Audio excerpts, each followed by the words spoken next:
Flapjaba, Pukpa, Kumpakni at Apampa. Over my dead body. Lenyuma. Chespokututa Krista Krenko. Jak Oscar. Yes, I bet you have.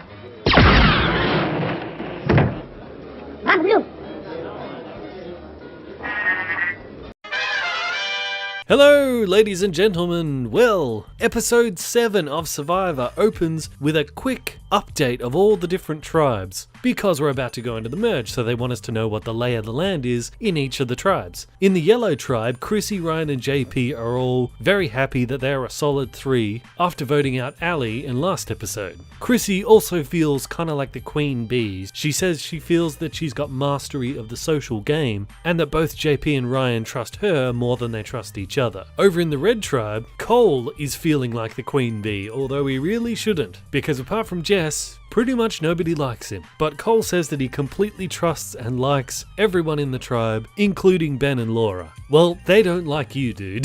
They really don't. And we see the red tribe as a group. They discuss the possibility of a merge very soon and that they all need to stick together. The Yawa 5. They need to stay solid because they're going to be outnumbered if everyone else joins up. Meanwhile, on the blue tribe, everybody's starving. They are really not doing well at all. And Ashley says, if we don't get food today, we might die, and it certainly looks like it. But their tribe is very much divided. We've got Joe and Desi on the one hand and Ashley and Devon on the other, although Ashley did kind of succeed in drawing Desi over in last episode, so if they were to go to tribal now, Joe would have to use the idol that he has. But fortunately for this starving tribe, the merge is celebrated with a massive cookout, an Australian outback steakhouse or whatever it's called. I don't know, because even though I am Australian and I live in Australia, this restaurant doesn't exist here, as far as I know. If it does exist, I've never ever seen one. But in that big sort of feast, everybody sort of reconnects who have been together on tribes previously, and everyone's kind of scanning each other for threats, and Chrissy picks up Joe in a big way on her radar as a threat, and understandably he is kind of the most out there vocal threat, and she starts to kind of talk to Ben when she's reconnecting with him about getting rid of Joe, but he's really cautious about talking to her in front of everyone else. He doesn't want them to be perceived as a power couple, which, based off who gets voted out in this episode, is a good move. But Ben also says that now the merge is on, pretty much all bets are off. Any alliances he had previously are up in the air. He's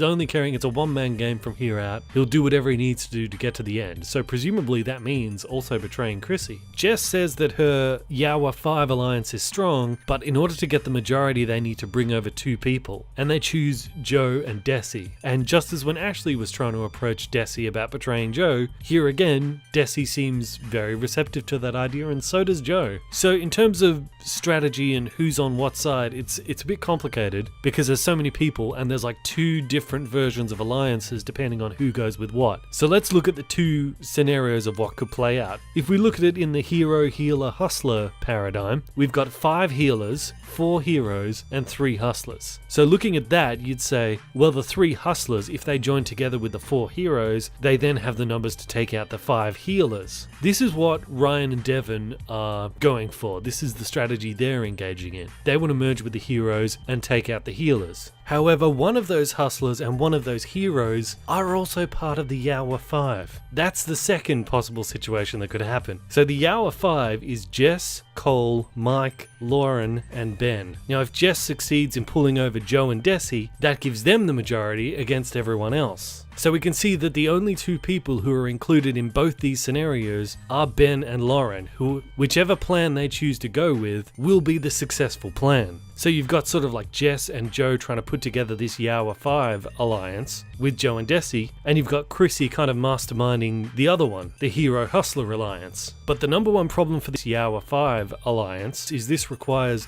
Ben to get along with Cole, which he finds very difficult to do, because Cole's up to his old tricks of eating all the food, and it's constantly getting under Ben's skin. So Jess and Lauren talk to Cole to try to get him to just settle down, which leads to Cole sort of apologizing to Ben and trying to make amends. This is all because they want to keep this Yawa 5 alliance together with Joe and Desi, because they need that for the majority. Even Mike works at trying to sort of pacify Cole for this aim. He tells him reason everyone's out gunning for him, and he's just got to stick with his alliance, and that's one of the things that makes him go and try to apologize to Ben more to hold that alliance together. And after Desi wins immunity, which doesn't really change the layout of how the vote will go because no one was really gunning for her anyway, but Ben says, even though he doesn't like Cole, he says, I need to think tactically, not emotionally. Tactically, if I have to work with Cole further, I will. So both sides that are trying to put together these two different alliances have their little meetings and have the ideas of who they're going to target. Interestingly, Mike says they need to target Chrissy because he's identified her as a bigger brain, as a big threat, someone that needs to go. He is doing what Ryan should have done a couple of votes ago, taking out the bigger brain. It's interesting that Mike has Chrissy on his radar, but Chrissy does not have Mike on her radar. It's probably because she's preoccupied with Joe, whereas Mike doesn't need to be preoccupied with Joe because Joe's on his side, and besides he was in the same tribe as Joe, so he kind of already knows about him. But this is the first time Chrissy's come into contact with Joe, so she can't see any threats beyond him. But after this vote, she now is going to have to figure out that it was Mike that was the brain that set the target on her, so she's going to have to go after Mike and Joe at the same time. So Mike gets his alliance to target Chrissy, while Chrissy makes a plan with her alliance to target Cole, but to make everyone think they're targeting Joe, so that if Joe does have an idol, he'll play it and use it and waste it. But if any idol shenanigan is played and they think